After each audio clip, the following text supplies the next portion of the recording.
Hi అండి, నా పేరు అశోక్. నాది విశ్వనాథ్పూర్ విలేజ్, కొందూరుగు మండల్. మన కొందూరుగు ఎంఆర్ఓ ఆఫీస్లో మా పొలానికి సంబంధించిన ఆర్ఓఆర్ అండ్ పానీల కోసం అని చెప్పేసి రికార్డ్ సెక్షన్లో అప్లికేషన్ ఇవ్వడం జరిగింది. మరి అమౌంట్ ఇస్తే మీకు ప్రాసెస్ చేస్తాము అని చెప్పాడు. సరే అని చెప్పేసి అన్న ఎంత అమౌంట్ అవుతుంది అని అంటే, ఒక 40,000 అవుతుంది అని చెప్పాడు. 40,000 ఎందుకన్నా, అంతగా నేను ఏం అడిగినా అన్న, ఆ పొలంకి సంబంధించిన ఆర్ఓఆర్ పానీలే కదా, అంత ఇవ్వలేనన్నా, నేను ఒక ఆర్మీ ఎంప్లాయీని జర చూసి తీసుకోండి అని చెప్పిన. దేశాన్ని రక్షించే జవాన్లంటే మనకు ఎనలేని గౌరవం ఉంటుంది.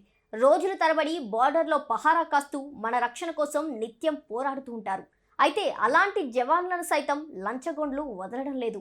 తాజాగా ఇలాంటి అనుభవం ఓ ఆర్మీ జవాన్కు ఎదురైంది. ఈ ఘటన తెలంగాణలోని రంగారెడ్డి కొందూర్గు మండలంలో వెలుగు చూసింది.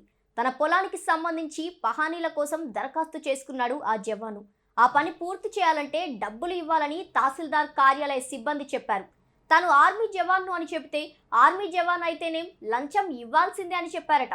స్వయంగా తనకు ఎదురైన అనుభవాన్ని ఆ ఆర్మీ జవాన్ సెల్ఫీ వీడియోలో వెల్లడించారు. ప్రస్తుతం ఈ వీడియో సోషల్ మీడియాలో వైరల్గా మారింది. రంగారెడ్డి జిల్లా కొందూర్గు మండలం విశ్వనాథపూర్ గ్రామానికి చెందిన అశోక్ రెడ్డి కాశ్మీర్ సరిహద్దులో పనిచేస్తున్నాడు. సెలవుపై అశోక్ రెడ్డి తన స్వగ్రామానికి వచ్చాడు. తన గ్రామంలో ఉన్న పొలానికి సంబంధించి ఆర్ఓఆర్ పహానీల కోసం తహసీల్దార్ కార్యాలయంలో దరఖాస్తు చేసుకున్నాడు. అయితే ఈ పని పూర్తి చేయాలంటే 40,000 రూపాయలు చెల్లించాలంటూ పనిచేసే సిబ్బంది చెప్పారని అశోక్ రెడ్డి వెల్లడించారు. దేశ రక్షణ కోసం తాను సరిహద్దుల్లో పనిచేసే ఆర్మీ జవాన్ను, తన వద్ద కూడా లంచం తీసుకుంటారా అని ప్రశ్నించగా, ఆర్మీ జవాన్ అయినా ఎవరైనా సరే లంచం ఇవ్వాలని సిబ్బంది చెప్పినట్టు వీడియోలో పేర్కొన్నాడు అశోక్ రెడ్డి. ఎంత అమౌంట్ అవుతుంది అని అంటే, ఒక 40,000 అవుతుంది అని చెప్పాడు. 40,000 ఎందుకన్నా, అంతగా నేను ఏం అడిగినా అన్న, ఆ పొలంకి సంబంధించిన ఆర్ఓఆర్ పానీలే కదా, అంత ఇవ్వలేనన్నా, నేను ఒక ఆర్మీ ఎంప్లాయీని జర చూసి తీసుకోండి అని చెప్పిన. తమతో పాటు అధికారులు కూడా ఈ లంచంలో వాటా తీసుకుంటారని సిబ్బంది చెప్పినట్టు వెల్లడించారు. నేను లాస్ట్ మంత్ జనవరిలో 2024లో మన కొందూరుగు ఎంఆర్ఓ ఆఫీస్లో మా పొలానికి సంబంధించిన ఆర్ఓఆర్ అండ్ పానీల కోసం అని చెప్పేసి రికార్డ్ సెక్షన్లో అప్లికేషన్ ఇవ్వడం జరిగింది. అయితే ఆ రికార్డ్ సెక్షన్లో మన బాలరాజు అండ్ హేమంత్ అనే ఇద్దరు వ్యక్తులు 1 వీక్ తర్వాత వచ్చి తీసుకోమని చెప్పారు. సరే అని చెప్పేసి 1 వీక్ తర్వాత వద్దామని చెప్పేసి వెళ్ళిపోయాను. 1 వీక్ తర్వాత వచ్చి అడిగితే, వాళ్ళు ఇంకా అవ్వలేదన్నా, వీటికి అమౌంట్ కట్టాల్సి వస్తుంది, మరి అమౌంట్ ఇస్తే మీకు ప్రాసెస్ చేస్తాము అని చెప్పాడు. సరే అని చెప్పేసి అన్న ఎంత అమౌంట్ అవుతుంది అని అంటే, ఒక 40,000 అవుతుంది అని చెప్పాడు.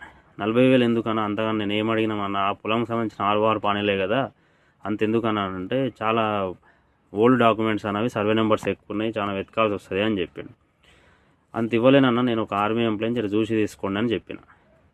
ఒక 2-3 వేలు తీసుకోండి అని చెప్తే, తను ఏమంటాడు, మీ ఇష్టం అన్న, ఒక ఇక 40,000 అడిగినాం కదా, 30,000 అయినా సరే ఇవ్వను, 30,000 అయితేనే అవుతుంది, లేదంటే కాదు అని చెప్పేసి హేమంత్ అనే వ్యక్తి డిమాండ్ చేశాడు. అంత డబ్బు ఎందుకన్నా, ఏం చేస్తారు మీరు, కొంచెం వెతికి ఇవ్వాల్సిందే కదా, నేను అప్లికేషన్ ఇస్తున్నా కదా, నేను దొంగ డాక్యుమెంట్లు అడగట్లేదు కదా అని కూడా చెప్పిన. చెప్తే, లేదన్నా మా డబ్బులు మేమేం తీసుకోము, ఎంఆర్ఓ గారికి అండ్ డిప్యూటీ ఎంఆర్ఓ గారికి ఇవ్వాల్సి వస్తుంది, మాకు కాదు అమౌంట్ అని చెప్పాడు.